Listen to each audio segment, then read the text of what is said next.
इस वर्ष 2026 में फरवरी माह में जो महाशिवरात्रि आ रही है, बिठले सेवा समिति और आप और हम सब मिलकर उसको ग्रीन शिवरात्रि मना रहे हैं। कौन सी शिवरात्रि है?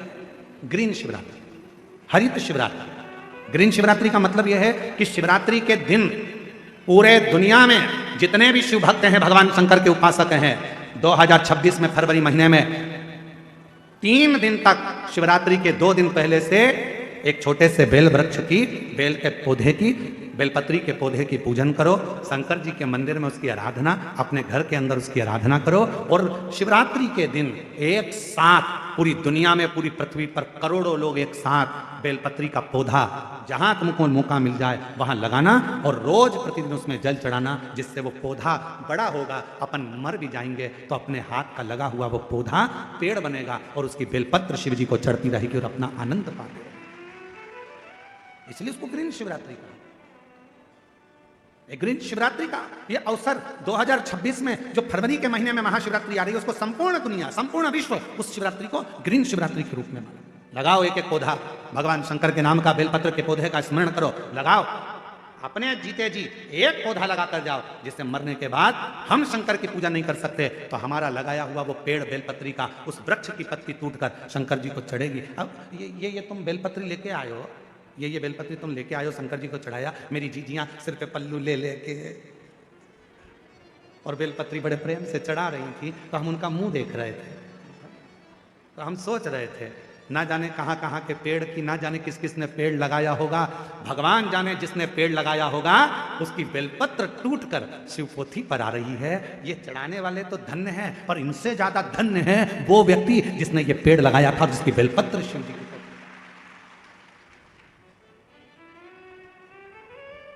अब कई लोग कहते हैं सावन के महीने में, हमने सुना यहीं पे हमने छत्तीसगढ़ में सुना था, हम आए थे अभी सावन के महीने में भिलाई, तो हमने सुना था कि एक व्यक्ति ने नियम लिया है पूरे सावन के महीने में 1.25 लाख रोज बेलपत्र शंकर जी को चढ़ाता है।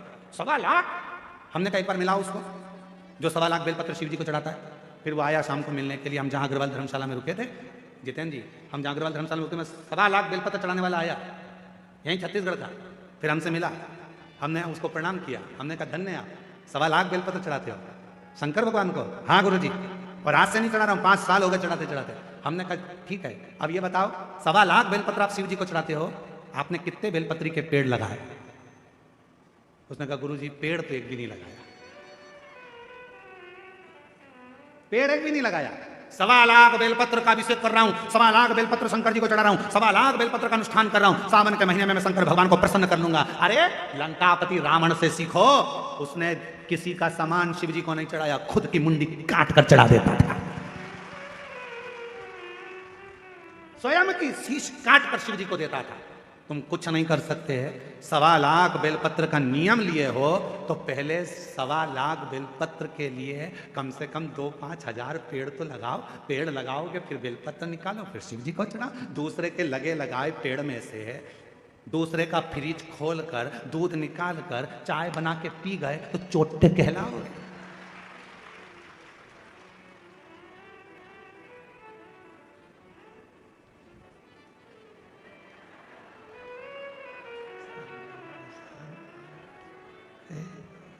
श्री शिवाय नमस्ते, श्री शिवाय नमस्ते। भगवान ऊपर से देख रहा कितनी ढोंग कर रही। श्री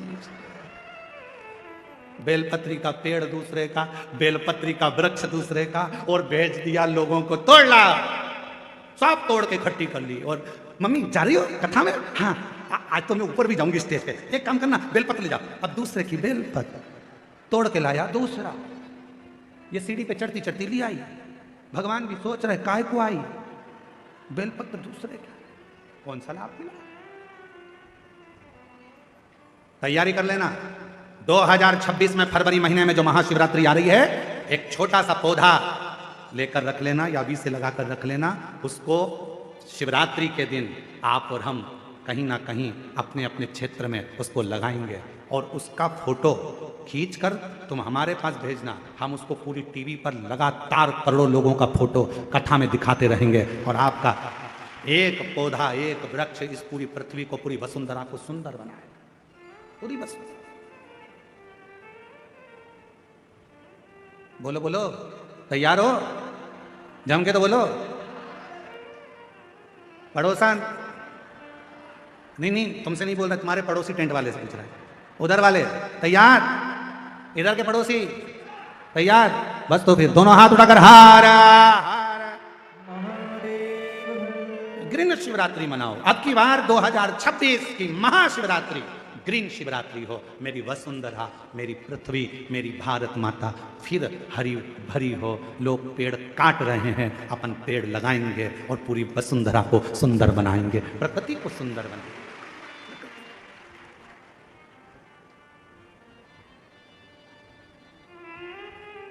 शिव है, शंकर मां, मां शिव कथा कर रही है, भगवान शंकर का पवित्र चरित्र कह रहा, भगवान देवादिदेव महादेव की पवित्र कथा कर रहा। शिव को तुमसे कुछ नहीं चाहिए। यहां तक लिखा है शिव महापुराण में,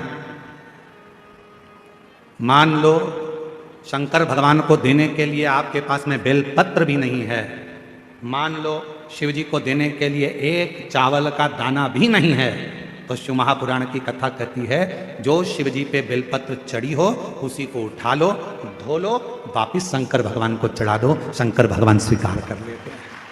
शिव स्वीकार धन नहीं। आजकल ना जाने कहां कहां के लोग ज्ञान देने के लिए बैठ जाते हैं।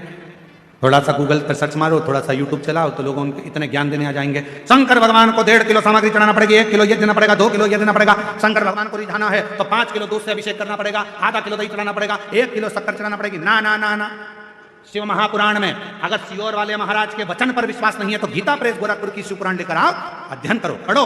कहीं नहीं लिखा कि शंकर भगवान को 5 किलो की, 2 किलो की, 1.5 किलो की, 1 किलो। शिव जी को तुमसे कुछ नहीं चाहिए। शिव जी को तो केवल निर्मल मन सो मोहि पावा। तुम्हारा मन भगवान को दे, केवल हृदय। एक सुंदर कथा आती है पितरों की। एक बार सारे पितर जानते हो ना आप लोग, जम के तो बोलो, जो चले गए, प्राण छूट गए, जो चले गए, वो पितरों की गिनती में आ गए। गर्भ में अगर कोई बच्चा मर गया, गर्भ से बाहर निकलकर मर गया, तो वो आहूतों की गिनती में आ गया, जो कुंवारी अवस्था में मर गया। वो कुंवारा चले गया, आहूत हो गया, कुंवारी अवस्था में चले गए।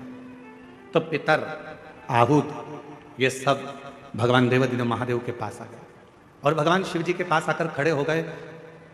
शास्त्र कहता है कि 1000 वर्ष निकल गया, पितर और आहूत भगवान शंकर की सम्मुख में खड़े होकर केवल दर्शन करते रहे। उन्होंने ना कोई मंत्र जपा, ना कोई साधना करी, ना कोई व्रत करा, ना कोई उपास करा, केवल शिव को एक टकी निहारते रहे, केवल बाबा का दर्शन करते रहे, केवल दर्शन।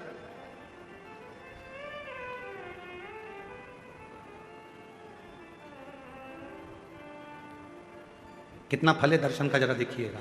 1000 वर्ष तक पितर, आहूत, ये सब शिव जी का दर्शन कर रहे हैं। 1000 वर्ष बोले कुछ नहीं है, ना मंत्र बोला, ना तप करा, ना साधना करी, केवल भगवान का दर्शन किया, खड़े रहे बस भगवान के इंतजार में। भगवान के नेत्र खुलेंगे, बाबा हमको देखेंगे, देखेंगे तब हमें वर देंगे। शिव जी 1000 वर्ष की समाधि में लीन थे।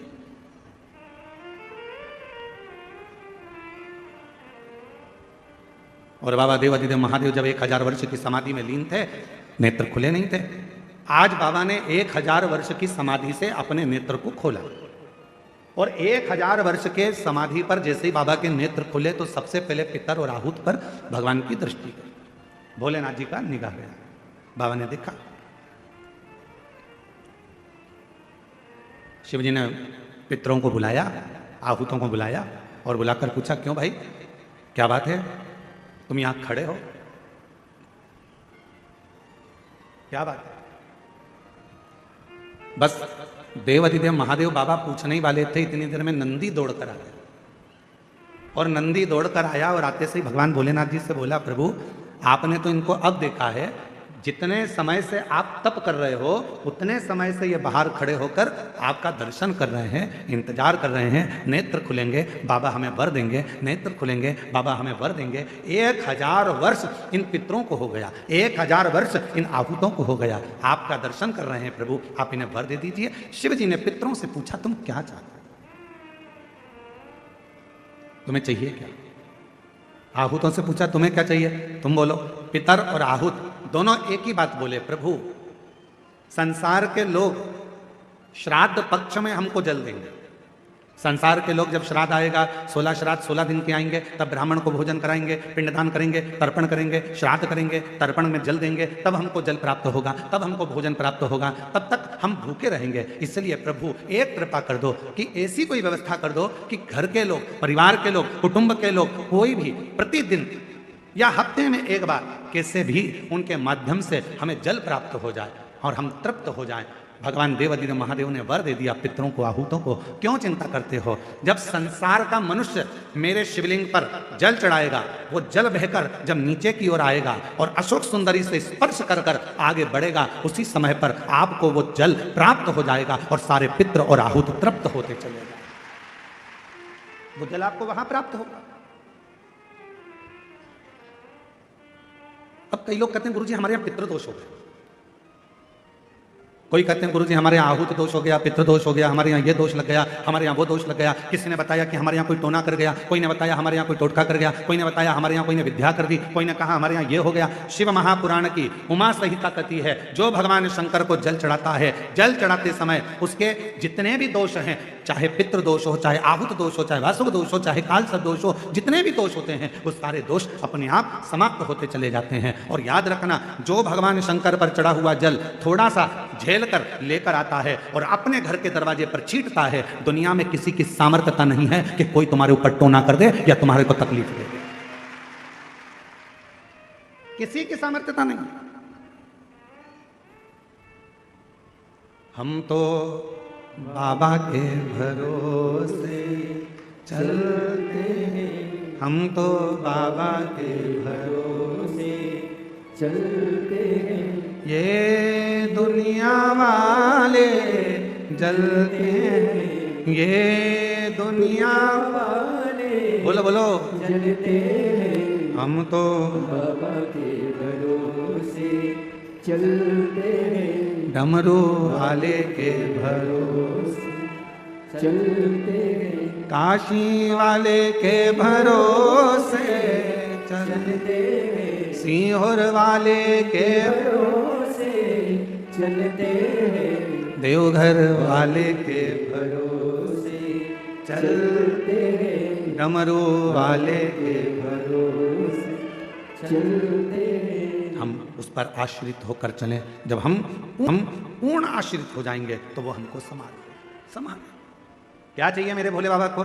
ना तो मेरे भोले बाबा को तुमसे धन चाहिए, ना मेरे भोले बाबा को तुमसे दौलत चाहिए, ना मेरे शंकर भगवान को तुमसे संपदा चाहिए, ना मेरे शंकर भगवान को तुमसे कोई प्रॉपर्टी चाहिए, ना मेरे शंकर भगवान को तुमसे कोई संपदा चाहिए। कोई तुमसे कहे कि शंकर भगवान को 1 किलो भोग रोज लगाना पड़ेगा तो समझ लेना कि बेवकूफ बना रहा। कोई तुमसे कहे कि शंकर जी को 5 किलो दूध रोज चढ़ाना पड़ेगा, समझ लेना कि बेवकूफ बना रहा है। कोई तुमसे कहे कि 25 किलो घी का दिया शंकर जी को लगाना पड़ेगा, समझ लेना बेवकूफ बना रहा है। अगर कोई तुमसे कहे कि शंकर भगवान को इतना सारा प्रसाद चढ़ाना पड़ेगा तो समझ लेना कि पागल बना रहा है। मेरा भोले बाबा तुम्हारे प्रसाद का भूखा नहीं है, मेरा भोले बाबा तुम्हारे दूध का भूखा नहीं है, मेरा भोले बाबा तो केवल तुम्हारे निर्मल मन का भूखा है, सच्ची भक्ति का भूखा है और हृदय का भूखा। तुम्हारे मन से, तुम भाव से मात्र एक चावल का दाना यदि शंकर भगवान को समर्पित करते हो, शिव उसको स्वीकार करते हैं। आप 1 लोटा जल शंकर भगवान को समर्पित करते हो, शिव उसको स्वीकार करते हैं। आप 1 चम्मच में से भी आधी चम्मच यदि देसी गाय का, हमारी वेद लक्षणा देसी गाय का यदि दूध आधी चम्मच से भी आधी चम्मच यदि आप शिव को दे रहे हो, शिव स्वीकार कर रहे हैं। फिर आप केमिकल का दूध मत चढ़ाओ, थैली का दूध मत चढ़ाओ, ये इधर उधर से आया हुआ दूध भगवान को मत चढ़ाओ। आप तो देसी गाय का 1 आधी चम्मच से भी आधी चम्मच दूध अगर शिव को दे रहे हो तो शिव स्वीकार कर रहा है। यहाँ ये पूरी शिव महापुराण में कहीं पर नहीं लिखा कि 5 किलो तुम्हें लड्डू देना पड़ेगा, कि 1 किलो तुम्हें पेड़ा देना पड़ेगा, या 1.25 किलो तुम्हें चूरमा देना पड़ेगा, या 25 किलो तुम्हें दूध देना पड़ेगा। कहीं नहीं लिखा, कहीं नहीं। और आपको हमारी बात पर भरोसा जरूरी नहीं है कि सीहोर वाला महाराज बोल रहा है तो अपन इनकी बात पर भरोसा कर ले। आप तो गीता प्रेस गोरखपुर की शिव पुराण को लेकर आओ, और गीता प्रेस गोरखपुर की शिव महापुराण की पोथी को लेकर आओ और अपने घर में बैठकर उसको पढ़ो।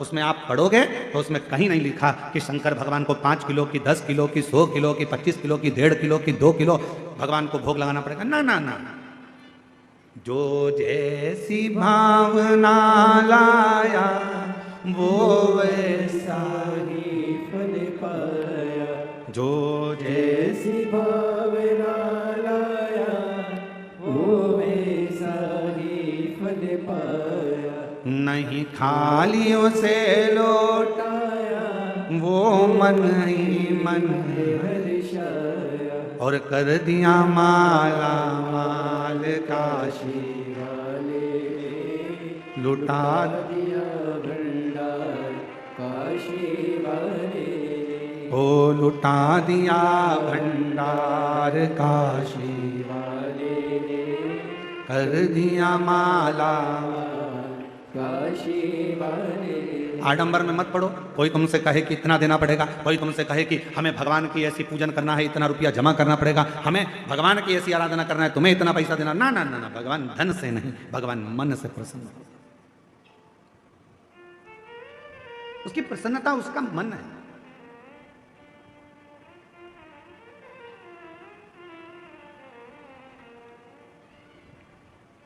कहां से लाऊं लड्डू, कहां से लाऊं पेड़ा, कहां से लाऊं लड्डू, कहां से लाऊं पेड़ा। अच्छा, शिवपुराण शिवरात्रि का प्रसंग ध्यान से सुनना जरा। शिव महापुराण में शिवरात्रि के प्रसंग का वर्णन है। एक भील के ऊपर, वन में रहने वाला वो भील के ऊपर कर्जा हो गया था। कर्जा,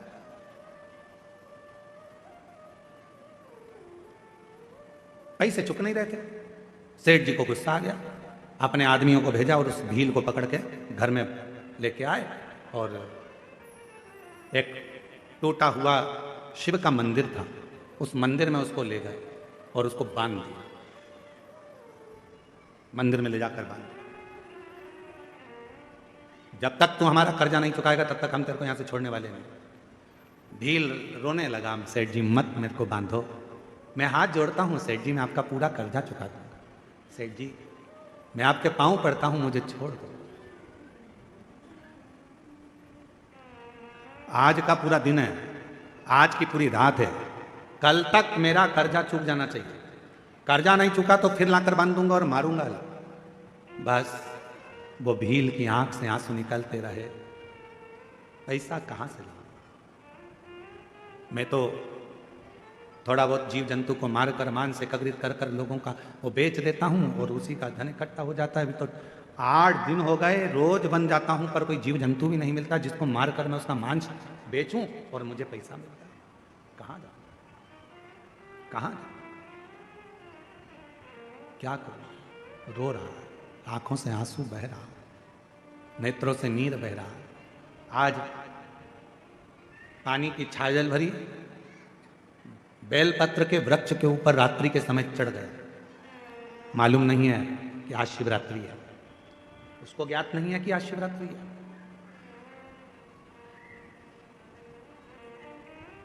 आज के लोग सनातन धर्म को छोड़कर दूसरे धर्म में जा रहे हैं। क्यों?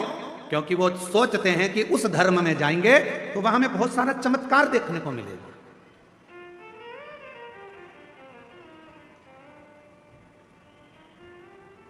उस धर्म में जाएंगे तो हमको ना जाने थोड़ा थोड़ा कुछ अच्छा देखने को मिलेगा। उनके भगवान प्रबल हैं, उनके भगवान ऐसे कर दिए, उनके भगवान ने ऐसा। अरे भाई, हमारे शास्त्रों को अध्ययन करो, पढ़ो, सुनो, मालूम पड़ेगा कि सनातन धर्म से बड़ा दुनिया में कोई धर्म ही नहीं है, कोई धर्म नहीं। और पहले तो हम किसी को भी ये धर्म मानते ही नहीं है। हमें मतलब ही नहीं, हमें तो केवल सनातन धर्म ही एक धर्म है। बाकी का जितने भी तुमको नजर आते हैं दूसरे दूसरे, ये धर्म नहीं है, ये तो पंथ बना दिया है। ये धर्म की गिनती में नहीं आते। इनको हम सनातन धर्म के अंतर लेते ही नहीं, हम इनको धर्म मानते ही नहीं।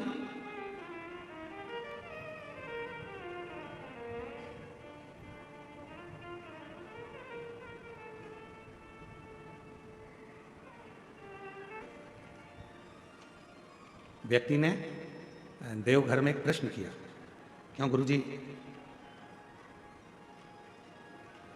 आपके सनातन धर्म में गौ माता को माता क्यों कहते हैं? गाय को माता क्यों कहते हैं? हमने कहा भाई तुम सनातनी नहीं हो? कहा नहीं, हम दूसरे को मानते हैं। हमने कहा ठीक है। कभी हमारे शास्त्र पढ़े हैं आपने? नहीं। हमने कहा कभी मौका लग जाए तो हमारे शास्त्रों का अध्ययन करिएगा। हमारे सनातन धर्म में 7 माताओं को माता कहा गया। हमारे सनातन धर्म में 7 माताओं को माता शब्द से संबोधित किया गया। पहले नंबर पर जो जन्म देती है वो भी हमारी, जम के बोलो, माता। जिसने हमको जन्म दिया वो माता।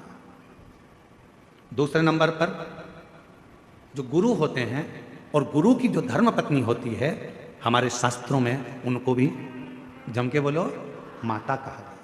तीसरे नंबर पर हमारे गांव में, नगर में, शहर में जो ब्राह्मण रहता है, पूजन पाठ करता है, साधना आराधना में लगा रहता है, भक्ति में लगा रहता है भगवान की, उसकी धर्म पत्नी को भी हमारे सनातन धर्म में जम के बोलो माता कहा गया। तीसरे नंबर पर ब्राह्मण की जो धर्म पत्नी है उसको माता कहा गया।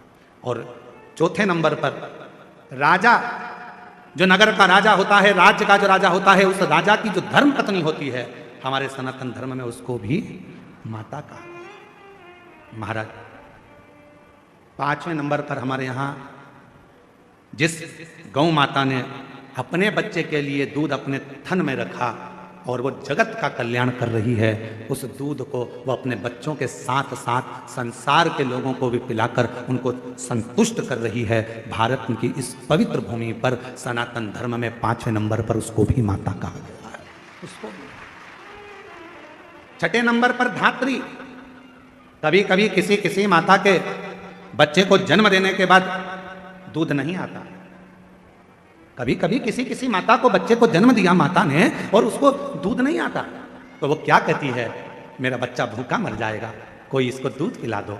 और वो बच्चे को कोई दाई हो, कोई सेविका हो, कोई हो, और वो उस बच्चे को दूध पिलाती है। तो हमारे यहाँ शास्त्र में उस धात्री को भी माता कहा गया है। उस धात्री को भी माता, 6ठे नंबर धात्री को भी मां कहा। और हमारे शास्त्रों में, सनातन धर्म में 7वें नंबर पर ये वसुंधरा को, ये पृथ्वी को, ये भूमि को, ये धात्री को, ये वसुंधरा को, पृथ्वी को, भूमि को भी हमारे यहाँ माता से संबोधित किया गया, जो हमेशा देती रहती है, तुमसे कुछ लेती नहीं, कुछ नहीं, कुछ भी नहीं लेती, वो तो केवल दे रही है।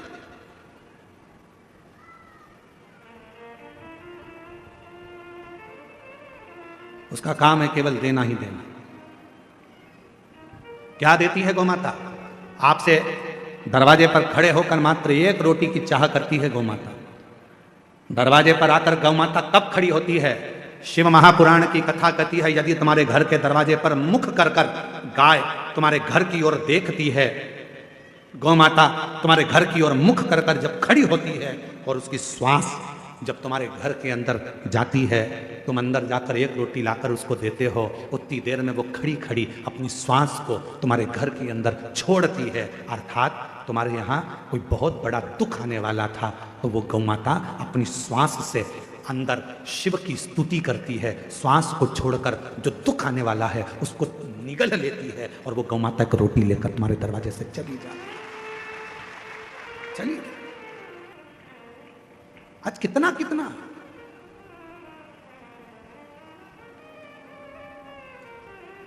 कितने संत, साधु, सन्यासी, तपस्वी, साधक, उपासक गौ माता के लिए प्रयास कर रहे हैं।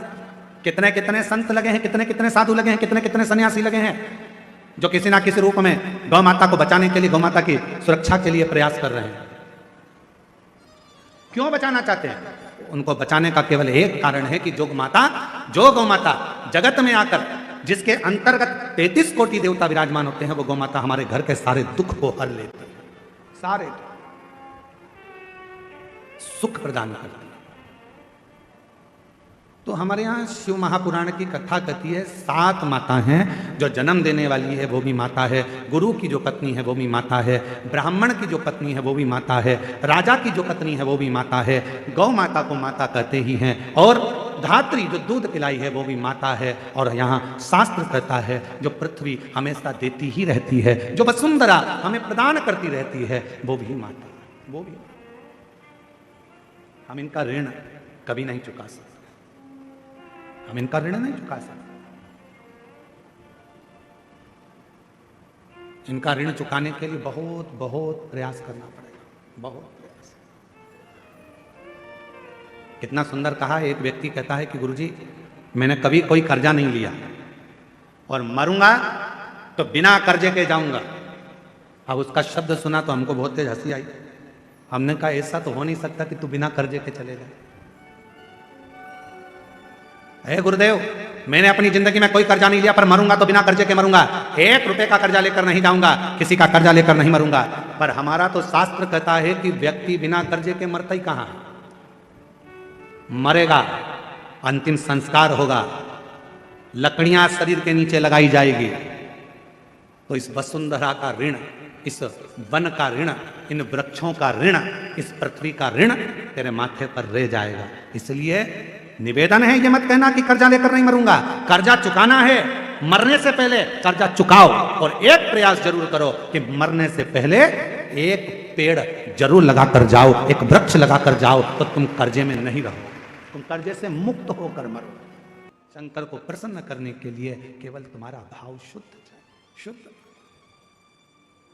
कहां से लाऊं लड्डू, कहां से लाऊं पेड़ा, कहां से लाऊं लड्डू, कहां से लाऊं पेड़ा, कहां से लाऊं बर्फी वो शक्कर चढ़ी रे, और भोले तेरी सेवा हमसे ना बनी रे, ओ भोले तेरी सेवा हमसे ना बनी रे। पूजा की थाली हम लिए खड़े रे, पूजा की थाली हम लिए खड़े रे, ओ भोले तेरी सेवा हमसे ना बनी रे, ओ भोले तेरी सेवा हमसे ना बनी रे। शिव को कुछ नहीं चाहिए, शंकर भगवान तो केवल तुम्हारा एक लोटा जल सारी समस्या का हल, एक लोटा जल हमारी जिंदगी को बदल देता, एक लोटा। शंकर को नहीं चाहिए, रखो तुम्हारे पास। तुम्हारा धन, तुम्हारी दौलत, तुम्हारी संपदा, तुम्हारा वैभव, तुम्हारी सत्ता, सब तुम्हारे पास। शिव को दौलत से मत रिझाओ, शंकर भगवान को वैभव से मत रिझाओ।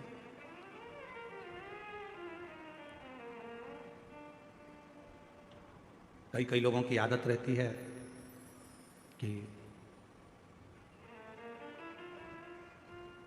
मेरे पास इतना धन है, मैं ऐसा कर सकता हूं।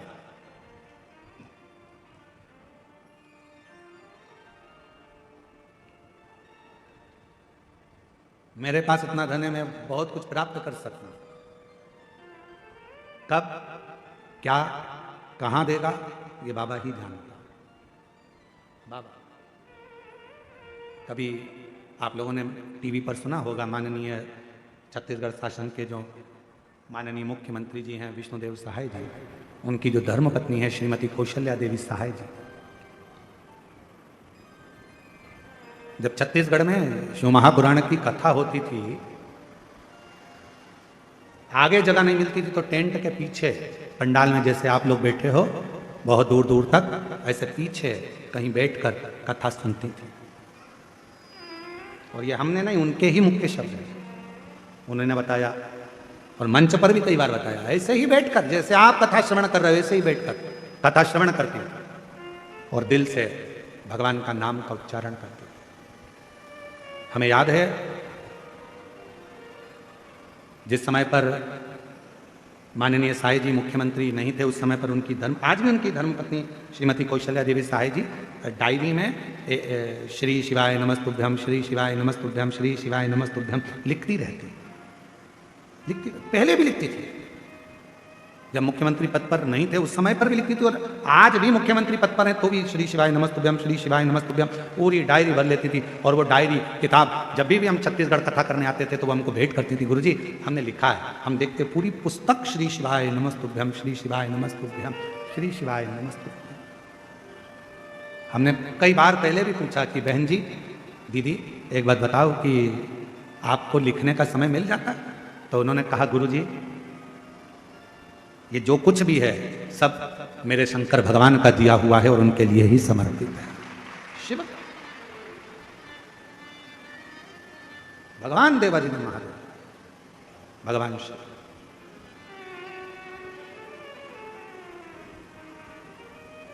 हमें कभी कभी स्मरण में आता है, कोटा राजस्थान में हम कथा करने के लिए गए और वहां के शर्मा परिवार ने कथा कराई, जो उस समय पर विधायक जी थे और अभी राजस्थान सरकार में विधानसभा अध्यक्ष हैं शर्मा।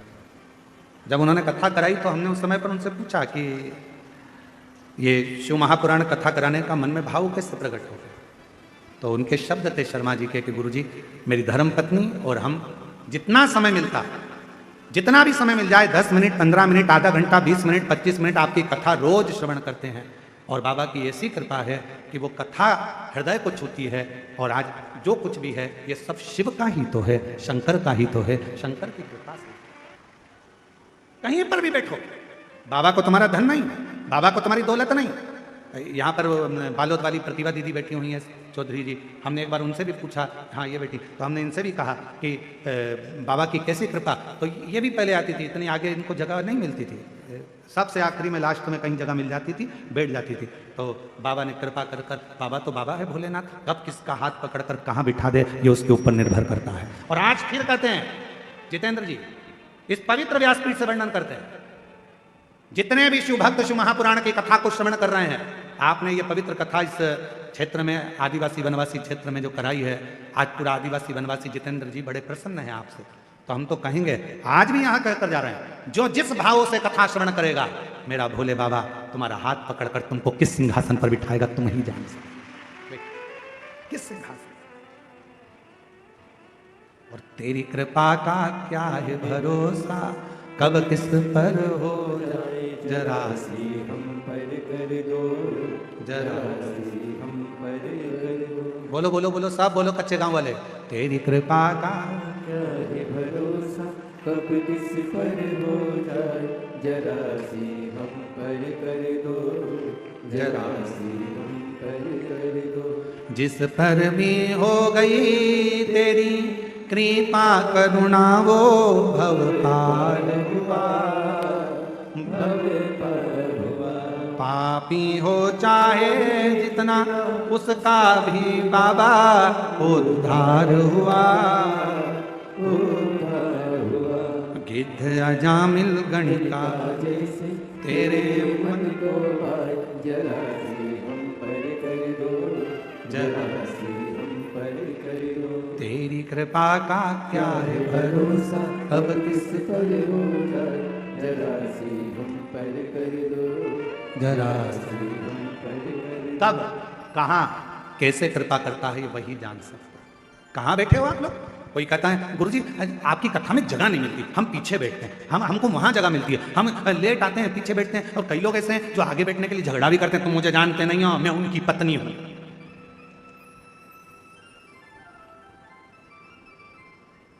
अब दरवाजे पे तो सारे पुरुष खड़े होते हैं और तुम चिल्ला करके कहती हो तुम मुझे जानते नहीं हो, मैं उनकी पत्नी हूं। और अगर वो कह दे तो तू भी मुझे नहीं जानती, मैं उसका पति हूं।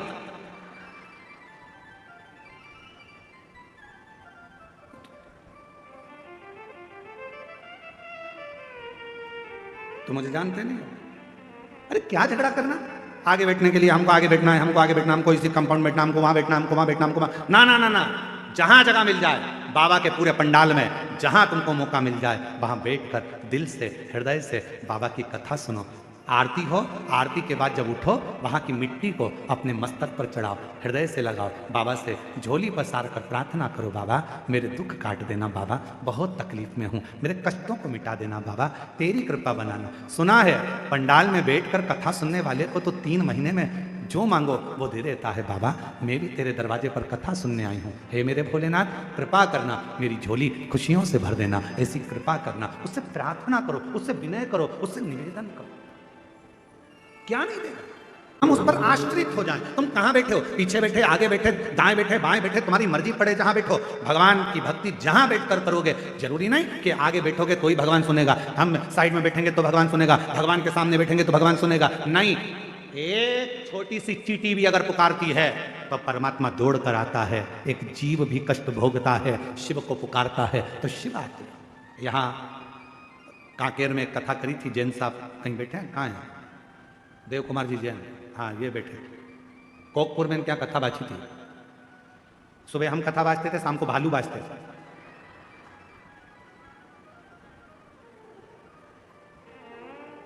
सुबह हम कथा कर चले जाते थे दोपहर में, जैसे ही 4 बजे 5 बजे कथा पूरी होती और लोग गए और पंडाल में जितने लोग रहते और आसपास भालू कथा करने आ जाते। ऐसा जंगल का क्षेत्र, और कथा करने पंडाल में तो जाते भालू तो भालू, पर हमारे जहां हम ठहरे थे इनके घर पर, वहां भी आजू बाजू घूमने आ जाते मिलने के। महाराज आप इन जैन साहब से पूछना, देव कुमार जी से, जो कोकपुर कथा करा, 5 पंडाल कथा के कथा सुनने के लिए गए। जहां जगह मिल जाती थी वहां बैठ जाते थे, सेवा करते थे। कचरा मिल जाता, कचरा को उठाकर, जो भी कचरा पड़ा रहता उसको भरकर एक जगह पर ले जाकर रख देते, सब करते। अब एक दिन इनके मन में आया कि 5 कथा हो गई, बाबा ऐसी कृपा कर दे कि कथा मेरे गांव में कोकपुर में हो जाए।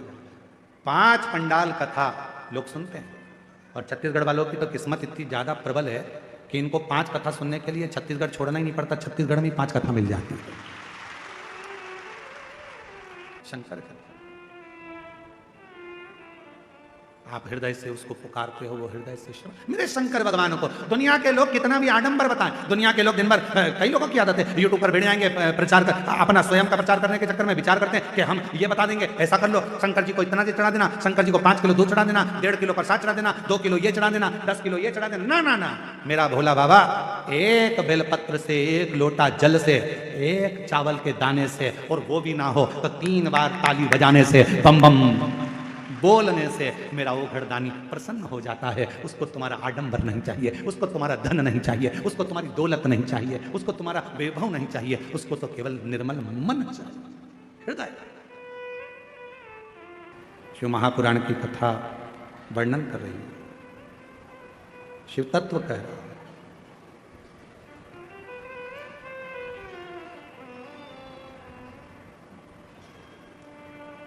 जिस समय पर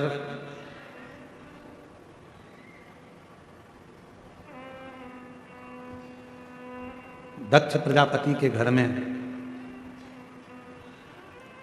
कई बेटियों का जन्म हो चुका था, कई बेटियां जन्म ले चुकी, कई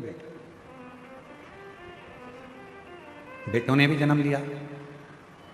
पर जब दक्ष प्रजापति के घर में बेटों का जन्म हुआ, जन्म होने के बाद देवऋषि नारद ने दक्ष प्रजापति के पुत्रों को शिव हरि के सत्संग में लगाया।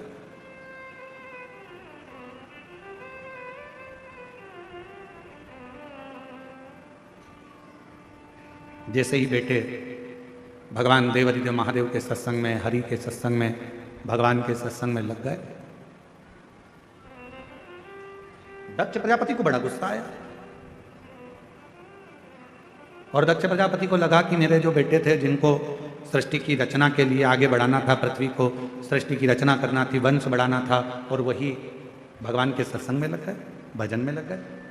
अच्छा नहीं लगा दक्ष प्रजापति, ठीक नहीं लगा। अच्छा, शिव महापुराण की कथा कहती है, भगवान शंकर का चरित्र वर्णन करता है कि मानव की देह मिले और मानव की देह में अगर हम भगवान का भजन ना कर पाए तो वो जिंदगी बेकार, वो जीवन बेकार।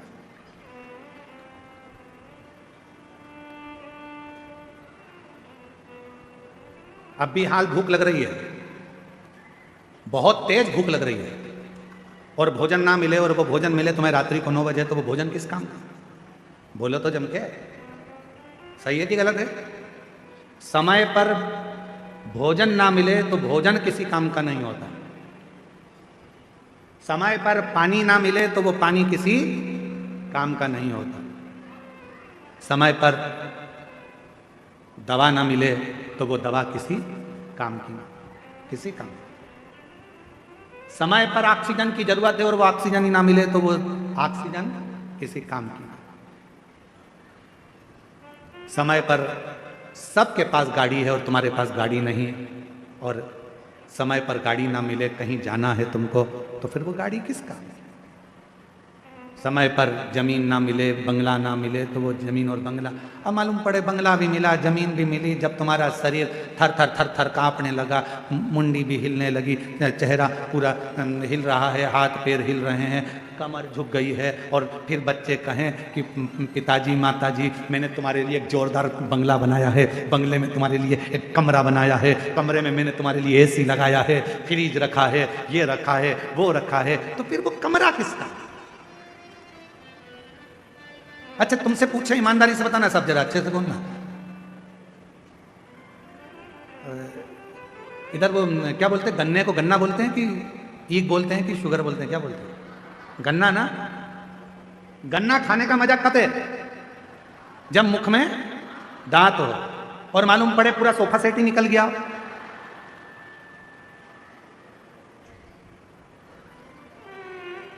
पूरा सोफा सेट गायब, और डॉक्टर के पास जाकर तुम नकली सोफा सेट लगाते आए, और नकली सोफा सेट लगाने के बाद तुमने एक बार जो गन्ना खाया, सोफा सेट हाथ में आया, हाँ, तो फिर वो गन्ना खाने से मतलब क्या? समय पर भोजन ना मिले तो भोजन बेकार है, समय पर पानी ना मिले तो पानी बेकार है, समय पर दवा ना मिले तो दवा बेकार है, समय पर ऑक्सीजन ना मिले तो ऑक्सीजन बेकार है, समय पर गाड़ी ना मिले तो गाड़ी बेकार है, समय पर दांत ना मिले तो फिर वो गन्ना, वो चना भी बेकार है। और मनुष्य शरीर में समय पर यदि शिव महापुराण की कथा ना मिले तो वो मानव देह भी बेकार। गांव में शंकर ना, और हमारा निवेदन है जिसको शिवलिंग ना मिले, सीहोर आओ, कुबेरेश्वर धाम से निशुल्क आपको शिवलिंग और नंदी प्रदान किया जाएगा, आप लेकर जाओ, स्थापना। शिव के बिना सब सब सब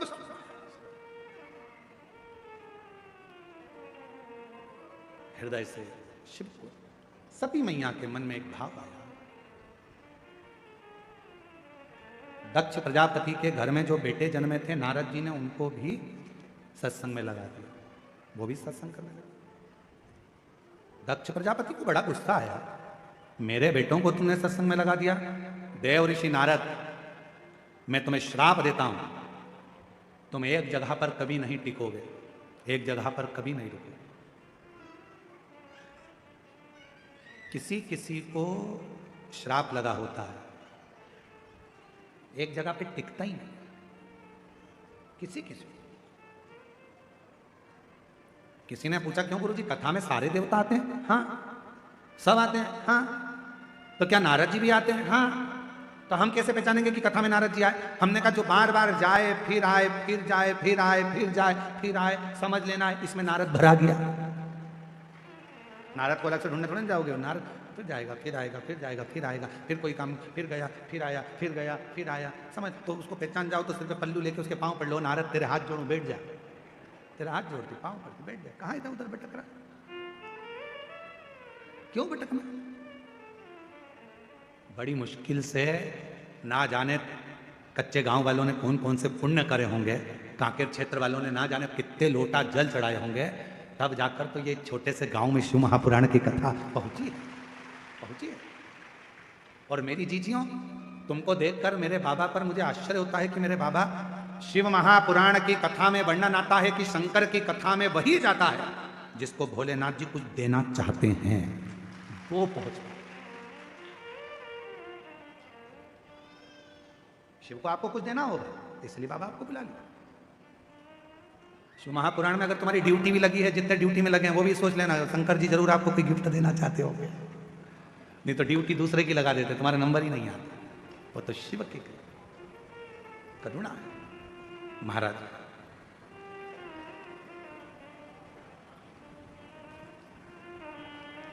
श्राप दिया नारद जी को। दक्ष प्रजापति ने मां जगतजननी दुर्गा भवानी की आराधना करना प्रारंभ कर। मां प्रसन्न होकर सामने आ गई। दक्ष, मांग तुझे क्या चाहिए। दक्ष प्रजापति ने कहा, मां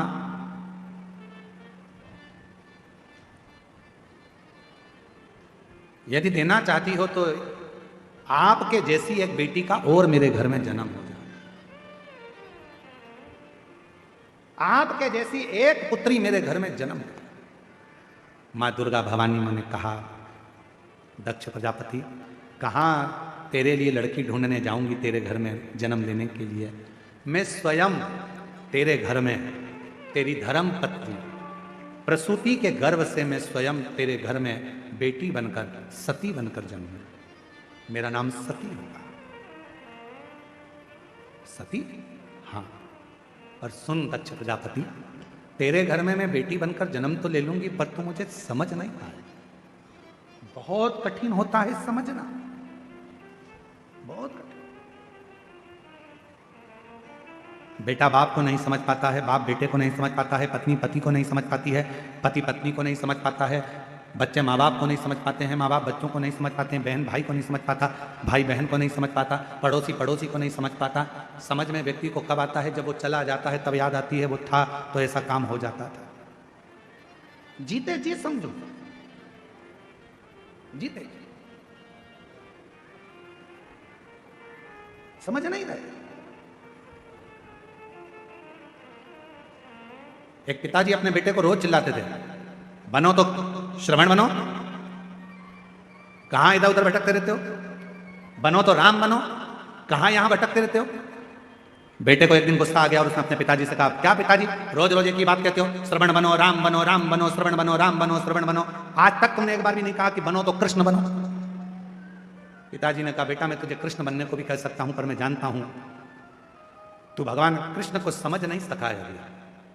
अभी तो भगवान कृष्ण की बाहर लीला को समझता है कि भगवान कृष्ण ने चीर चुराया, भगवान कृष्ण ने माखन चुराया, बस तू उनकी बाहर की लीला जानता है, पर भीतर की लीला को तू जान नहीं सकता, इसलिए मैं तुझे कृष्ण बनने को नहीं कहता। बेटे को फिर गुस्सा आ गया। बेटे ने कहा, ठीक है आप मुझे राम बनने को कहते हैं, मैं राम बनने को तैयार हूं, लाओ। दशरथ जी ने अपना सिंहासन राम जी को दिया था, तुम अपने तिजोरी की चाबी मुझे दो, अभी दो। पिताजी ने जूता उठाया और जो धोना चालू करा, ले तुझे मैं सिंहासन देता हूं, चाबी देता हूं। आज का व्यक्ति परमात्मा को जान नहीं पा रहा। बाहर से हमने देखा पर भीतर से ना जाना, भीतर से ना जाना। लोग रामायण में पढ़ते हैं कि मंथरा ने केकई को भड़काया था, बोलो सही है कि गलत है? लोग रामायण में पढ़ते हैं कि एक मंथरा थी, उसने केकई को भड़काया था, पर पूरी रामचरितमानस को उठाकर देखिए, मंथरा एक ऐसी थी, पूरी अयोध्या में घूमती थी, घर घर जाती थी, पूरे घरों में भ्रमण करती थी, पूरे नगर में घूमती थी, हर घर में जाती थी, अवध के राज्य में भ्रमण करती थी और केकई को ढूंढने का प्रयास करती थी। रामचरितमानस में सबके जाने की कथा लिखी है। दशरथ जी गए, राम जी गए, लक्ष्मण जी गए, जानकी जी गई, हनुमान जी का भी लिखा है, सबका लिखा है रामचरितमानस में, पर केवल एक ऐसी है मंथरा जिसके मरने की आज तक कहीं कोई कथा ही नहीं है। तो पूछा कि मंथरा कहां गई, तो भगवान राम जी से पूछा कि मंथरा कहां है प्रभु बताओ। तब भगवान राम ने कहा, मैंने मंथरा से पूछा था, मंथरा काकी मैं तुझे क्या वर दूं, बोल। मंथरा कहती है, मुझे मार मत देना, मुझे जीवित रखना, कलिकाल में, द्वापर में, सारे हर युग में मैं जीवित रहूं, गांव गांव में घूमती रहूं और कोई घर में एक मिल जाए जिसके कान भरूं और पूरे घर को तोड़ दूं। ऐसी मंथरा आज भी घूम रही है, ऐसी मंथरा आज भी घूम रही है, घर घर में आती है, केकई को ढूंढने का प्रयास करती है कि कोई राजा राम जी की नगरी में जैसे केकई मिली थी ऐसी कोई मिल जाए। तुम्हारे घर में भी रोज कोई ना कोई आता है, मिलने वाले फोन लगाते हैं, जुलने वाले मिलेंगे, ये मिलेंगे वो मिलेंगे, वो ढूंढने का प्रयास करते हैं कि इसकी कोई कमजोर कड़ी मिल जाए जिसकी मैं बुराई करना प्रारंभ करूं, घर को फोड़ना प्रारंभ करूं। होते हैं कई लोग, ऐसा नहीं कि संसार में नहीं है, ऐसी कई मंथरा संसार में फिर रही हैं, गांव गांव, नगर नगर, शहर शहर में। मंथरा का मतलब यह नहीं है कि कोई स्त्री होगी, मंथरा का मतलब वो है चाहे पुरुष हो, चाहे स्त्री हो, चाहे कोई भी हो, उसके अंदर यदि बुराई का भाव है, तुम्हारे घर में आकर तुम्हारा ही खाकर तुम्हारे ही घर को तोड़ रहा है, समझ लेना कोई मंथरा आज भी तुम्हारे आसपास में घूम रही है। निवेदन है, मंथरा भले हो जाए पर तुम केकई मत बन जाना, उसके कहने में आकर अपना घर मत तोड़ देना, अपने घर को जोड़ कर चलना। जोड़कर चलो। और केवल मंथरा परिवार तोड़ने का काम नहीं करती, आजकल नई डिजाइन की मंथरा हो गई है जो हमारे सनातन धर्म में भी घुसकर सनातन धर्म को तोड़कर दूसरे धर्म में ले जाकर छोड़ रही है। ऐसी मंथरा भी तुम्हारे गांव में जो सनातन धर्म की बुराई करेंगे। भगवान को मत पूछो, मूर्ति पूजन मत करो, भगवान को जल मत चढ़ाओ, चलो हम तुम्हें लेकर चलते हैं, संडे को हमारे यहाँ आओ, मंडे को यहाँ जाओ, ये करो वो करो। ऐसी कई मंथरा डिजाइन में घूम रही है। मेरा निवेदन है कच्चे गांव वालों, तुमने भी कच्ची गोटियां नहीं खेली है, इसलिए इन मंथराओं से बचने का प्रयास करना। अपन भी कच्चे गांव के रहने वाले हैं, कच्ची गोटियां नहीं खेले हैं, इसलिए इन मंथराओं के चक्कर में आकर अपना सनातन धर्म मत छोड़ देना। उस धर्म को मजबूत कर कर एक लोटा जल चढ़ा, एक लोटा जल चढ़ाते रहना। हल्के फुल्के नहीं हो तुम, बहुत भारी हो। मैंने देख लिया, हमने 3 दिन में देख लिया, कच्चे गांव बहुत भारी गांव, साधारण नहीं है। ये ब्लास्टिंग में नंबर 1 है, तुरंत फोड़ देते हैं। दुनिया में तो बम कहीं कहीं फूटते हैं, यहाँ तो रोज फूटते, धड़ हट से। कच्चे गांव साधारण है, कहने में मत आना। मंथरा फिर रही है, जगह जगह जा रही है, तोड़ने का काम कर रही है। कई कई लोग ऐसे हैं अपने ही सनातन धर्म में रहकर, अपना ही भोजन कर कर, अपने साथ ही रहकर अपने ही सनातन धर्म को तोड़ने का प्रयास करते हैं। बड़े बड़े सिंहासन पर बैठेंगे, बहुत बड़ा पद और औहदा प्राप्त करने के बाद भी अपने सनातन धर्म को बदनाम करने का प्रयास करेंगे। समझ जाना, समझना, समझो, समझ की जरूरत। गधा किस किसने देखा है? हाथ उठाओ जल्दी से, अरे जम के जल्दी से उठा लो। सबने गधा देखा है? चलो ठीक है। गधा की उम्र मालूम पड़े 60 साल हो जाए तो गधे का नाम चेंज हो जाएगा क्या? जम के तो बोलो, क्या रहेगा? गधा। गधा कितना भी बड़ा हो जाए पर वो गधा की गधा ही रहता है। उसी तरह निंदा करने वाला, चुगली करने वाला, बुराई करने वाला चाहे कितने भी ऊंचे सिंहासन पर बैठ जाए वो चुगल चोटा ही रहता है, चुगल चोटा ही रहेगा। गधा गधा ही रहेगा, वो चेंज नहीं हो सकता। हाँ, अपने इधर हो सकता है, तुम्हारे इधर अगर गधे चेंज हो जाते हो तो हमको तो नहीं मालूम। हमारे उधर तो गधा 40 साल का है तो भी गधा है, 60 साल का तो वो गधा तो गधा ही रहेगा, उसको तुम चेंज नहीं कर सकते। वो कितना भी, तो कई कई लोग ऐसे हैं बहुत ऊंचे सिंहासन पर बैठ गए, बहुत अच्छा पद मिल गया, खूब जोरदार, बहुत बड़े बड़े बनकर बैठ गए, और तो भी दिन रात निंदा, दिन रात चुगली, इस महाराज की बुराई करो, उस महाराज की बुराई करो, इसकी बुराई करो, उसकी बुराई करो, 24 घंटे बुराई में लगे हैं। समझ लेना गधा गधा ही रहेगा, उसको नहीं सुधार सकते, उसको नहीं सही कर सकते। वो कितना ही बुढ़ा हो गया, कितना ही बुढ़ा हो जाए, गधा गधा ही है, उसको चेंज नहीं कर सकते। कथा कर रही है, माता सती कर रही है, तो मुझे पहचान नहीं सकते, तो मुझे जान नहीं पाता,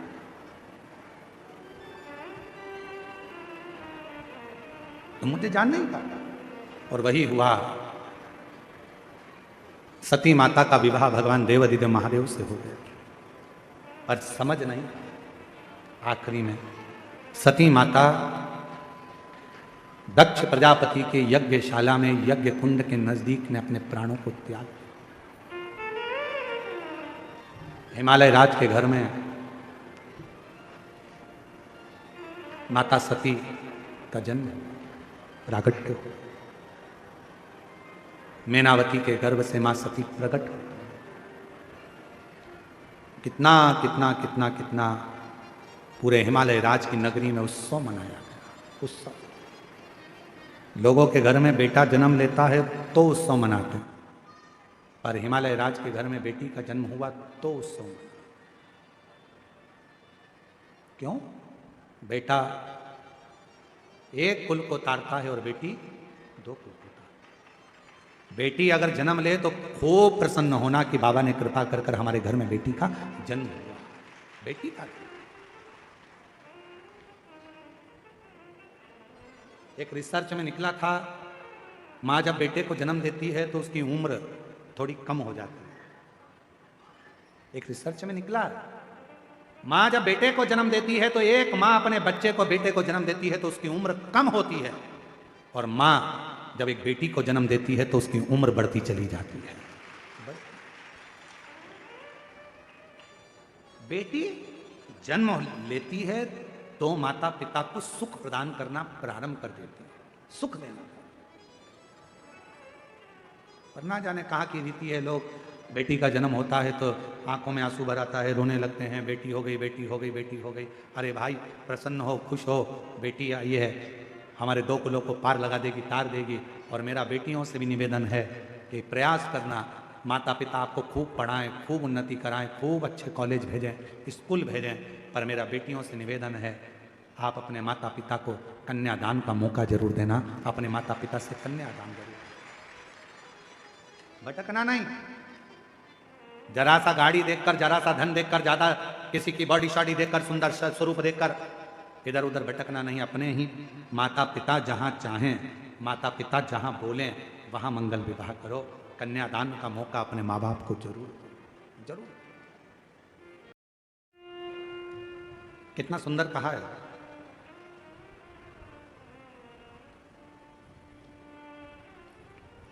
एक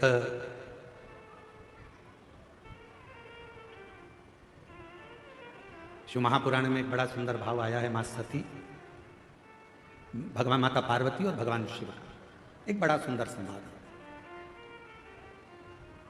अब यह आपके ऊपर निर्भर करता है कि आप उसे कितना ग्रहण करते हैं। एक बार माता पार्वती भगवान शिव जी के साथ में काशी भ्रमण के लिए चली।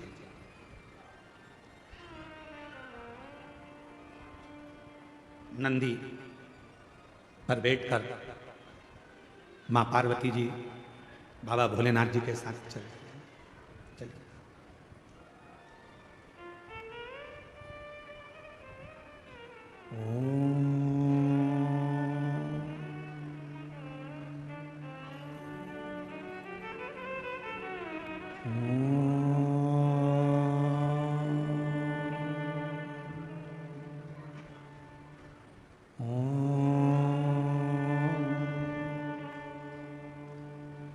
नाद हो रहा है ओम का। पार्वती जी के कानों में शब्द गया। घूम कर देखा मां पार्वती जी ने, कहां से आवाज आ रही। फिर पार्वती जी आगे बढ़ गई, फिर शब्द सुना,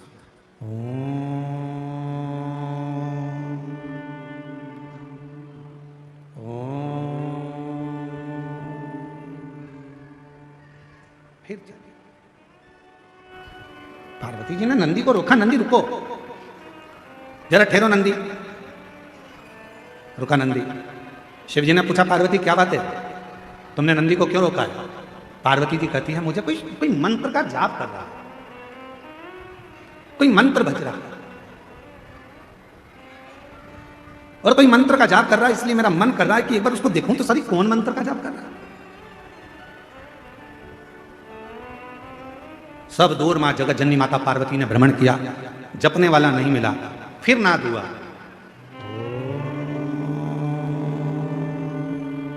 आप भी बोलो साथ में। लंबा स्वर बनाकर ओम का उच्चारण करने से नेत्र की ज्योति बढ़ती है। लंबा उच्चारण करने से, ओम का नाद करने से बुद्धि में एक अंदर कंपन उत्पन्न होता है, उससे पैरालिसिस की बीमारी, लकवे की बीमारी नहीं होती है। ओम का लंबा उच्चारण करने से अगर शरीर में हाथ पैर में कंपन होता है, चाय का कप या अपनी उंगलियां या हाथ कांपने लगते हैं, तो वो कंपन दूर होता है। आप भी साथ में बोलिएगा, लंबा उच्चारण करना,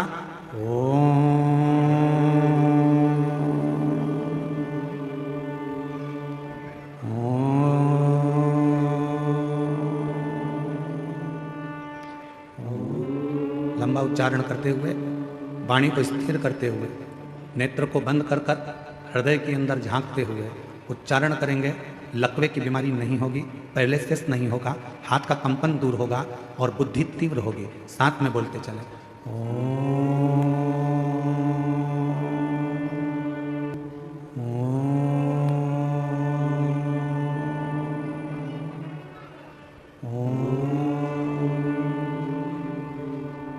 पार्वती जी का ध्यान गया, कोई दिख नहीं, कुछ नहीं दिखा। आपने जब ओम का नाद किया होगा, नेत्र बंद कर कर आपको ऐसा लगा होगा हमारे दिमाग में कुछ बारीक सा कीड़ा चल रहा है, कोई प्रवेश कर रहा है। वो शिव तत्व है, वो शंकर है, मां ढूंढ रही है, कोई दिखता नहीं है। शिव जी कहने लगे पार्वती चलो, कहां तुम यहां वहां ढूंढ रही हो, किसको खोज रही हो? शिव महापुराण की कथा में वर्णन आता है कि शंकर भगवान की कथा के अंदर बैठकर या पूरे संसार में, ब्रह्मांड में कोई भगवान शंकर के ओम नाद को, पंचाक्षर मंत्र नमः शिवाय को, षडाक्षर मंत्र ओम नमः शिवाय को या श्री शिवाय नमस्तुभ्यम का संसार में कोई भी उच्चारण करता है, उसको मां पार्वती ढूंढ कर ही रहती है और उसे वर देकर ही रहती है। मेरी मां जगत जननी उसको वर प्रदान करती है।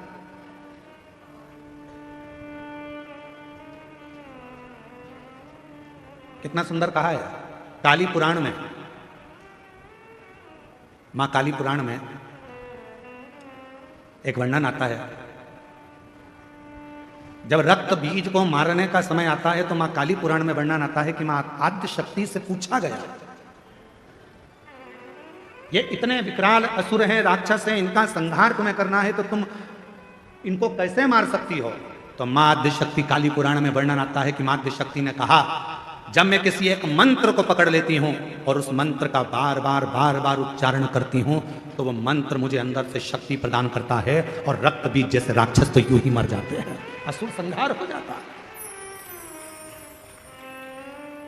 नेत्र बंद कर सब एक बार फिर उच्चारण के साथ लंबे ओम नाद, शरीर के रोगों को दूर करने के लिए, शक्ति को प्रदान करने के लिए, शिव भक्ति को प्रदान करने के लिए, जितने आस्था चैनल पर बैठे हैं, जितने फेसबुक यूट्यूब के सामने कथा सुन रहे हैं, जितने पंडाल में कथा सुन रहे हैं, बड़े प्रेम के साथ लंबी श्वास के साथ में उच्चारण करेंगे, मां आद्य शक्ति हमको स्मरण करेगा।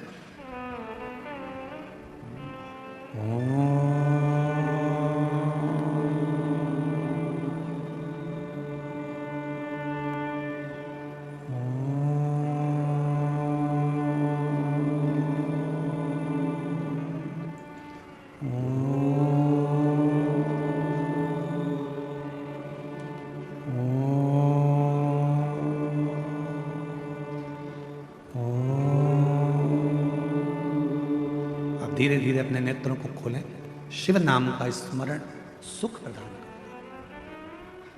सुख, एक शक्ति, एक बल, एक ऊर्जा भगवान के नाम। काली पुराण में कहा मां आद्य शक्ति दुर्गा भवानी ने कि मैं रक्त बीज असुर का संहार तो भगवान के नाम के उच्चारण से कर देती हूं। याद रखना, दुनिया के लोग पूछते हैं श्री शिवाय नमस्तुभ्यम में क्या है, श्री शिवाय नमस्तुभ्यम बोलने से क्या होता है, श्री शिवाय नमस्तुभ्यम दरवाजे पर लिखने से क्या होता है, श्री शिवाय नमस्तुभ्यम अपनी गाड़ी पर लिखवाने से क्या होता है, श्री शिवाय नमस्तुभ्यम अपनी फैक्ट्री पर लिखवाने से क्या होता है, श्री शिवाय नमस्तुभ्यम अपनी दुकान पर लिखवाने से क्या होता है। शास्त्र कहता है तुम्हारी जिंदगी में अगर दुख प्रवेश कर रहा होगा तो वो मंत्र को पढ़ते से ही बाहर निकल जाएगा, भीतर प्रवेश नहीं करता। मंत्र में वो बल होता है, मंत्र में वो शक्ति होती है। श्री शिवाय नमस्तुभ्यं, श्री शिवाय नमस्तुभ्यं, श्री शिवाय नमस्तुभ्यं। बोलो बोलो सब बोलो, श्री शिवाय नमस्तुभ्यं, श्री शिवाय नमस्तुभ्यं, श्री शिवाय नमस्तुभ्यं। उस मंत्र का उच्चारण करना मूल हो जाता है। पार्वती मैया ढूंढ रही हैं, कोई मिलता नहीं है। शिवजी उनको ले गए काशी में, एक स्थान पर तट पर मां गंगा के बैठ गए। शंकर भगवान को नमन कर कर मां पार्वती जी वहां से चली और पार्वती मैया भ्रमण करने के लिए गई, ढूंढने के लिए गई। जो मंत्र जप रहा था, जो मंत्र का उच्चारण कर रहा था, जो मंत्र को पढ़ रहा था, वो कौन है, कहाँ है, दिखता नहीं है। मां उस पार्वती मैया उस काशी खंड के अंदर, मां काशी की नगरी में उस जीव को ढूंढ रही हैं, जो उच्चारण कर रहा है, जो जप रहा है, मंत्र का उच्चारण कर रहा है। और तभी पार्वती मैया भ्रमण करने के लिए निकली। ढूंढते ढूंढते ढूंढते ढूंढते मां आद्य शक्ति, मां जगत जननी, मां पार्वती जी उस व्यक्ति को देख, वो मिल गया। जो मंत्र का जाप कर रहा था वो मिल गया, जो मंत्र का उच्चारण कर रहा था वो प्राप्त हो गया, जो मंत्र को भज रहा मिल गया।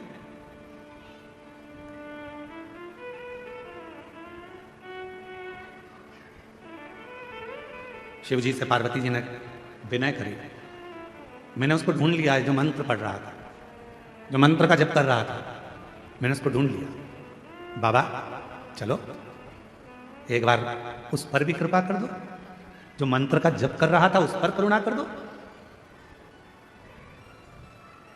शिवजी बहुत तेज हंसे, ढाका लगा, खूब तेज बाबा भोलेनाथ हंस दिए। अब पत्नी कुछ कहे और पति जम के हंस दे तो पत्नी को गुस्सा आने लगता है बहुत तेज। मैं तुमसे कुछ कहती हूँ और तुम मेरी बात को हवा में उड़ा देते हो। मैं तुमको कुछ कहती हूँ और तुम हंस के निकाल देते हो। मेरी बात तो तुम सुनते ही नहीं, मेरी बात तो तुम स्वीकारते ही नहीं। पति हंस देता है। अब कौन समझाए कि पत्नी कुछ कहती है तो पति क्यों हंसता है? उसका एक कारण है कि धर्म पत्नी की बात पर पति इसलिए हंसता है कि तू कोई सी छोटी छोटी बात को अपने माइंड में क्यों लेती है? मैं हूं ना, तुझे मुझ पे भरोसा है ना, तो फिर क्या टेंशन है? तुम्हारे भाई ने ये कर दिया, तुम्हारी बहन ने ये कर दिया, रिश्तेदार ने ये कर दिया, नातेदार ने वो कर दिया। अरे आग लगे बस्ती में, अपन रहो मस्ती में। क्या किसको रोइए? चादर तान के सोच, अपने को क्या करना, क्या टेंशन लेना अपने को?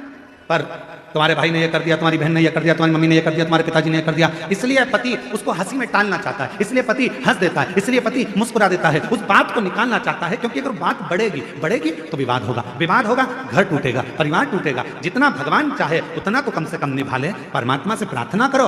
आज के जमाने में भाई भाई, बहन बहन, देवरानी जेठानी, नाते रिश्ते निभते नहीं है। आज के जमाने में लोग मित्र बनाते हैं, उनको निभाने का प्रयास करते हैं, किसी से स्नेह कर लेते हैं, उसको निभाने का प्रयास करते हैं। ईमानदारी से बोलो, जब भाई नहीं निभ रहा, बहन नहीं निभ रही, परिवार नहीं निभ रहा, तो कितने भी रिश्ते बना लो वो कभी निभ नहीं सकते। जो आपस के नहीं निभ रहे वो दूसरे के क्या निभेंगे? प्रेम की प्राथमिकता।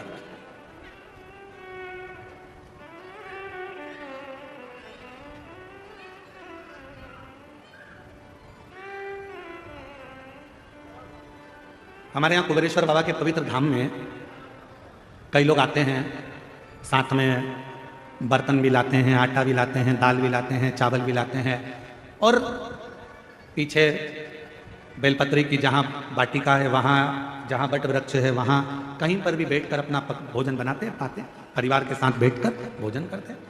उनको देखकर हमें बड़ी प्रसन्नता होती है। हम कई लोगों से मिलने भी जाते हैं, वहाँ पर अगर सीहोर रहते हैं तो हम उनके पास जाते हैं, बोलते हैं भगवान बड़ी कृपा करा है आप पर कि कम से कम आज आपका पूरा परिवार बाबा के धाम में बैठकर भोजन तो कर रहा है। इससे बढ़कर सुख और क्या हो सकता है? निवेदन है, अगर सनातन धर्म को मजबूत करना है, भारत की भूमि पर सनातन धर्म की मजबूती चाहते हो, तो अपने घर में एक नियम बनाओ, हफ्ते में कम से कम एक दिन पूरे परिवार के साथ मिलकर भोजन करने का प्रयास करो। तो धीरे धीरे वो कुटुंब जब एक साथ जुड़ेगा, वो परिवार एक साथ जुड़ेगा, जब कुटुंब हमारा जुड़ना चालू होगा तो फिर हम पर कोई आक्रमण नहीं कर सकता, आक्रमण नहीं कर सकता।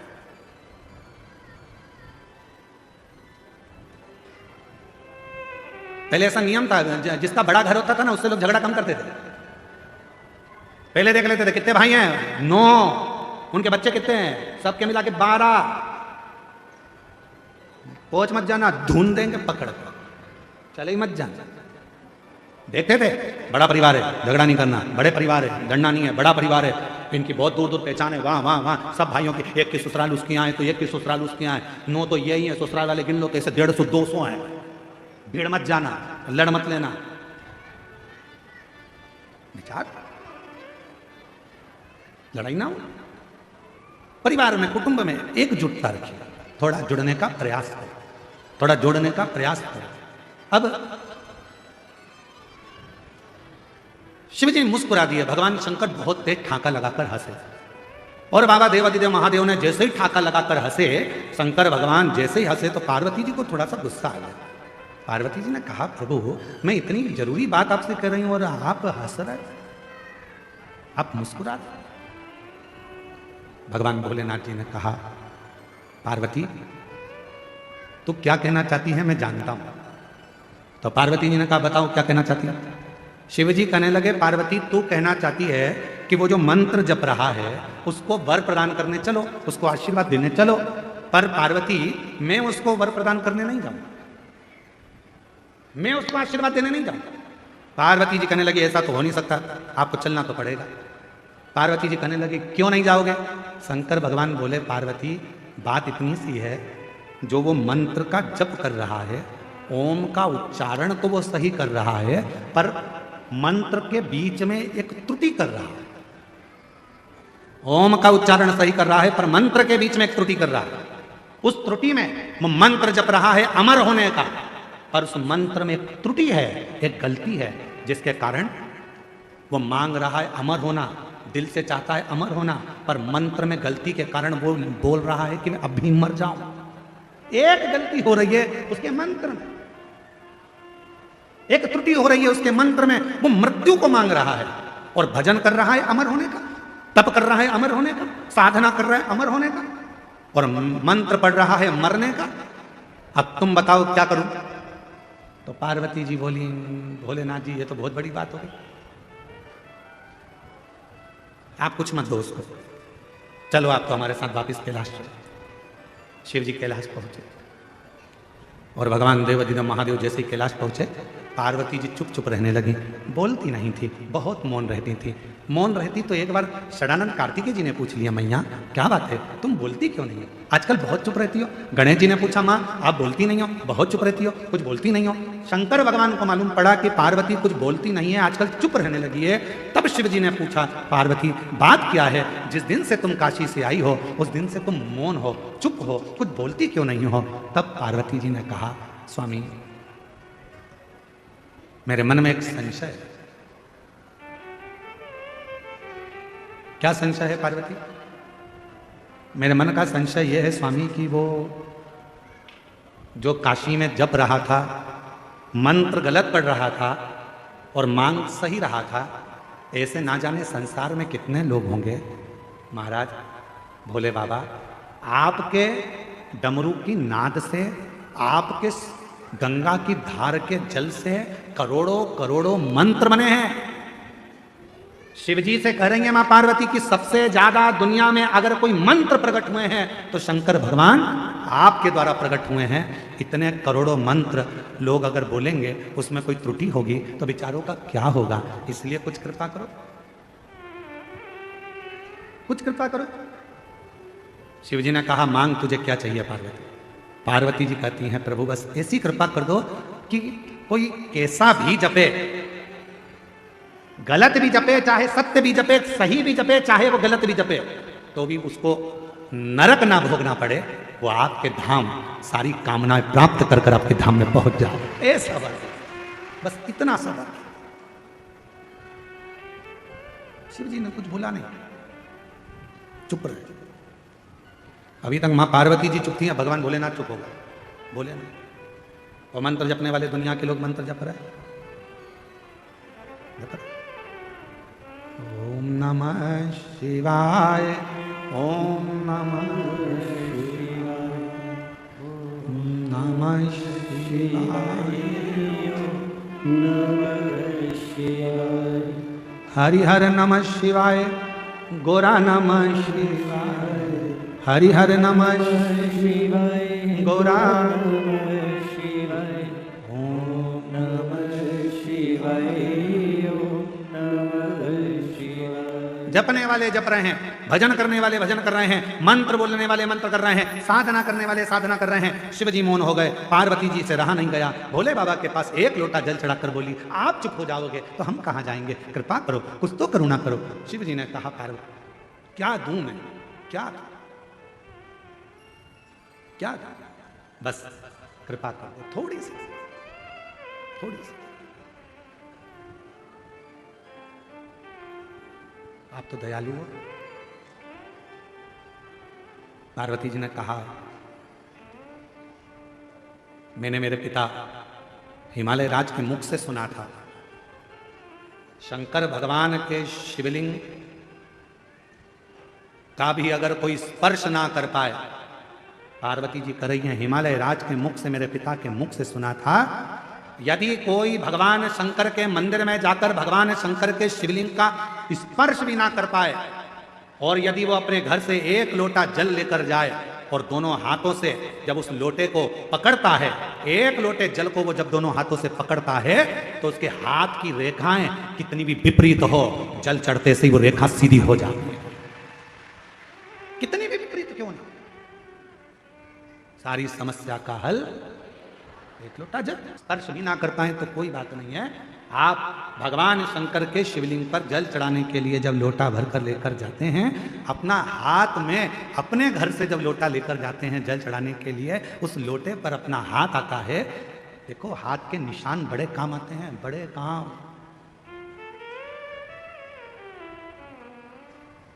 आधार कार्ड बनता था ना, पहले आधार कार्ड बनता था तो थंब लगाए जाते थे, उंगलियों के निशान ऐसे 5 उंगलियां लगाकर ऐसे देखा जाता था, 4 उंगली। फिर नेत्र, रजिस्ट्री कराने जाओ तो हाथ के थंब लगवाते। बोलो बोलो सही है कि गलत है? थंब लगवाते। कोई भी काम है तो उसमें थंब की जरूरत पड़ती है। हाथ के निशान मूल होते हैं। जब हमारे पानी के लोटे पर हमारे हाथ के निशान हो जाते हैं और हम देवाधिदेव महादेव को जब जल समर्पित करते हैं तो बाबा हमारे हाथ की उल्टी रेखा को सुलटी कर देता है, सुलझा देता है और वो रेखाएं सीधी हो जाती है। वो रेखाएं सीधी।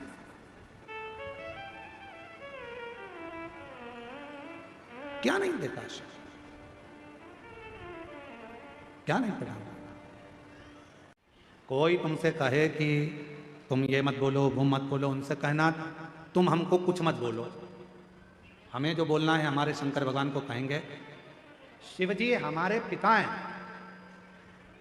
हम उनके बेटा और बेटे, हम उनके बेटा बेटे, बाबा हमारे पिता हैं। बोले बूढ़ादेव महादेव भगवान की, बोले बूढ़ादेव महादेव भगवान की। शिव हमारे पिता हैं। वो अलग अलग रूप से पूजे जाते हैं। आदिवासी वनवासी बूढ़ादेव कहते हैं, कोई उनको महादेव कहता है, कोई उनको शंकर कहता है, कोई उनको शिव कहता है। बस सबकी अपनी अपनी वाणी है, सबकी अपनी अपनी बोलना है, सबका अपना अपना व्यवहार है, सबका अपना अपना किस तरह से भगवान को रिझाना है। कल एक बहन जी ने छत्तीसगढ़ी भाषा में पत्र भेजा, कोई मराठी में भेज देता है, कोई गुजराती में भेज देता है। उसको अपनी भाषा में अपने बाबा को रिझाना, उसमें क्या विचार करते?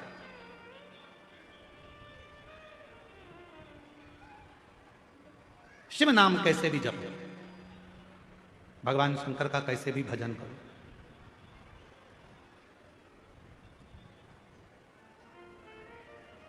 एक सुंदर प्रसंग आता है शिव महापुराण में।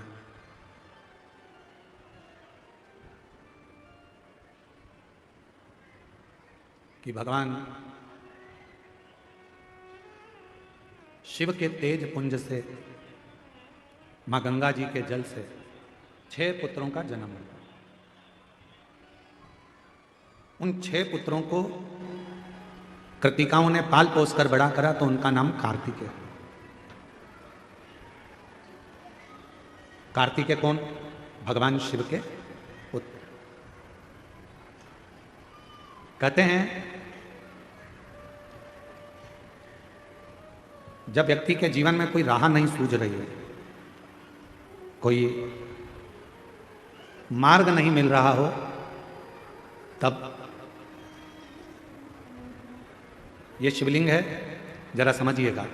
एलईडी पर आपको दिखाया जा रहा है। मान लो ये शिवलिंग है, ये जलाधार है, ये जल यहां चढ़ाते हो तो वो पानी बहकर इधर आता है, जल बहकर इधर आता है। मान लो कोई राह नहीं दिख रही हो, आपको लग रहा है कि मैं बहुत फंस चुके हूं और निकल नहीं पा रहा हूं, मार्ग नहीं मिल रहा। थोड़ा सा लाल चंदन, जहां ये जल बहता है इसके दोनों ओर, इधर गणपति इधर कार्तिकेय, थोड़ा थोड़ा लाल चंदन दोनों जगह पर लगाना प्रारंभ करो और उत्तर की ओर मुख कर कर दक्षिण में खड़े होकर शिव जी को जल चढ़ाना प्रारंभ करो। 3 या 4 दिन तक आपने अगर दोनों जगह पर चंदन लगाकर दक्षिण में खड़े होकर उत्तर की ओर मुख कर कर भगवान के शिवलिंग पर जल चढ़ाया, पहले लगाना चंदन दोनों ओर लाल और फिर जल चढ़ाना, 3 से 4 दिन में स्वयं मेरा भोले बाबा आपको मार्ग निश्चित कर देगा और रास्ते क्लियर कर देगा। ज्यादा दिन नहीं, 3-4 दिन। कोई मार्ग यदि निश्चित नहीं। अच्छा, कई लोग ऐसे भी होते हैं कि वो केवल ये सोचते हैं कि हमने ये कर लिया और इसमें, ऐसा नहीं। शिव महापुराण की कथा कहती है कि आपको साथ में परिश्रम भी करना पड़ेगा। अपने दिल की बात कहो, सुनेगा, स्वीकार करेगा, विश्वास अटल होगा, परमात्मा में। षडानंद कार्तिकेय जी का प्रागट्य हुआ। 6 मुख षडानंद कार्तिकेय जी के, शरीर एक। कोई मार्ग नहीं मिल रहा हो तो फिर निवेदन है, जलाधारी के दोनों ओर लाल चंदन लगाओ, दक्षिण में बैठकर या खड़े होकर उत्तर की ओर मुख कर कर जल चढ़ाओ, बाबा से प्रार्थना कर कर आओ। 3 से 4 दिन में तुम्हें मार्ग जरूर मिलेगा, तुम्हारी राहें जरूर। जोरदार ताली बजाओ। डॉक्टर ने मना कर दिया था, ना धड़कन थी ना श्वास थी, ब्रेन पूरा खुला हुआ था, ऑपरेशन पूरे सिर का हुआ है, डॉक्टर ने मना कर दिया था ना ये उठेगा ना चलेगा, इसकी ज़िंदगी का कोई ठिकाना नहीं है, पर बाबा की कृपा से आज चलकर बाबा की कथा में आया है। जोरदार तालियां। कृपा का क्या है भरोसा, कब किस पर हो जाए, जरा सी हम पर कर दो, जरा सी हम पर कर दो। कृपा का क्या है भरोसा, कब किस पर हो जाए, जरा सी हम पर कर दो, जरा सी हम पर कर दो। जिस पर भी हो गई तेरी कृपा करुणा वो भव पार हुआ, भव पार हुआ। देखिए बाबा पर विश्वास कितना है वो मूल है। वो बेटी से पूछो, भाई हॉस्पिटल में पड़ा है, एक बहन हॉस्पिटल में संभाल रही है, एक बहन दौड़कर कथा के पंडाल में पहुंच गई और कथा सुनने के लिए बैठ गई, रोती रही, कथा के पंडाल में बाबा से विनय करती रही, मेरा भाई है चला जाए। डॉक्टर ने जवाब दे दिया, बोल नहीं रहा, धड़कन नहीं है, श्वास नहीं है, ले जाने का कह दिया। बाबा संभाल, बाबा स्वीकार करो, स्वीकार। वो शिव है, वो शंकर है, वो उघड़दानी है, वो शंभु है, वो त्रिकालदर्शी, वो कैलाशी, वो अविनाशी है। स्वीकार करो।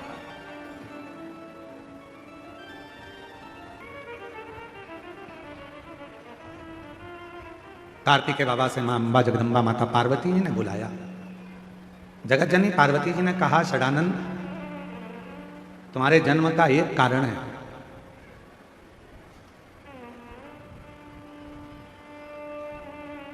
तारकासुर का संहार करना। तुम्हारे जन्म का केवल एक कारण है, तुम्हें तारकासुर का संहार करना। वो तारकासुर जिसने सारे देवताओं को परेशान कर कर रखा। कई लोग ऐसा सोचते हैं कि दूसरे को कष्ट देकर अपन सुखी हो जाएंगे। शिव महापुराण की कथा कहती है कि दूसरे को कष्ट देकर जिंदगी में आप कभी सुख पा ही नहीं सकते, कभी नहीं पा सकते।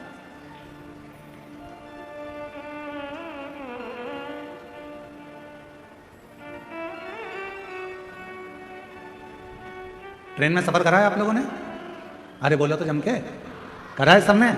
ठीक है, टिकट लिया? अरे बोलो तो, लिया ना? कई बार ऐसा होता है एकदम जल्दी से ट्रेन आ गई और टिकट नहीं लिया, तो फिर अंदर जाके बैठे, इतने में कोई आता दिखा तो लगा टीसी आ रहा है, फिर कोई आता दिखा चेकर आ रहा है, पकड़ लेगा। कोई भी आएगा ऐसा लगेगा कि हमको पकड़ेगा, क्यों? क्योंकि हमने टिकट नहीं लिया। बस जैसे ट्रेन में सफर करते समय टिकट ले लिया, एकदम स्वतंत्र हो गए, तुम्हारी मर्जी पड़े जहां बैठो, तुम्हारी मर्जी पड़े पानी पियो, तुम्हारी मर्जी पड़े भोजन करो, तुम्हारी मर्जी पड़े कुरकुरा खाओ, और तुम्हारी मर्जी पड़े किसी के प्राण खाओ, तुम्हारा मन पड़े लड़ो झगड़ो। को क्या कर रहे हो तुम अंदर बैठ के, किसको मालूम? टिकट होना। अरे बोलो जम के, टिकट नहीं है तो टेंशन। खाने में भी मन लिया, कुरकुरा लिया तुमने, बोले ऐसा ऐसा क्या क्या ऐसा भेलपुरी और खा ही रहे थे इतने में